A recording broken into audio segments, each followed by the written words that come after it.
New at midday, a man charged in a deadly road rage crash 2 years ago has pleaded guilty to involuntary manslaughter. Thomas Blyth went to court in New Hanover County this morning.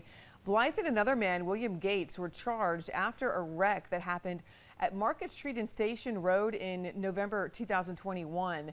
79-year-old Peter Anstadt died from injuries he sustained in that crash.